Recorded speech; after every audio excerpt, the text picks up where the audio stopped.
दुनिया की सबसे पुरस्कार किताब जिसे आज तक कोई नहीं पढ़ सका। क्या आप जानते हैं कि दुनिया में एक ऐसी 600 साल पुरानी किताब मौजूद है जो हमारे सामने है, महफूज है, लेकिन आज तक कोई इंसान ये नहीं जान सका कि इसमें लिखा क्या गया है। इसे वॉलेंस मैन्यूस्क्रिप्ट में कहा जाता है। इस किताब का मुइम्मा क्या है? नामालूम ज़बान। ये किताब एक ऐसी अजीब व गरीब रस्मुल ख़त और ज़बान में लिखी गई है जो रोए ज़मीन पर कहीं और मौजूद नहीं। इसके हरूफ तहज्जी बिल्कुल हिंदी जैसे हैं।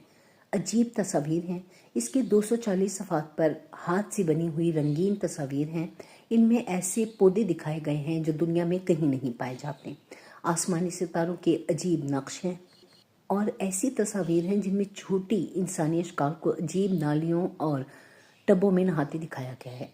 सब नाकाम हो गए। पिछले 100 सालों में दुनिया के बेहतरीन माहिरीन लिसानियात, रियाजीदानों और यहाँ तक कि पहली और दूसरी जंग अज़ीम के टॉप कोड ब्रेकर्स भी नाकाम रहे, मगर वो इस किताब का एक लफ्ज़ भी डिकोड नहीं कर सके। आज तक ये एक राज है। क्या आया ये किसी गुमशुदा तहजीब का इल्म है, कोई बहुत पेचीदा खुफिया कोड है, या फिर तारीख़ का सबसे बड़ा और महंगा मजाक? ये किताब आजकल येल यूनिवर्सिटी की लाइब्रेरी में महफूज है।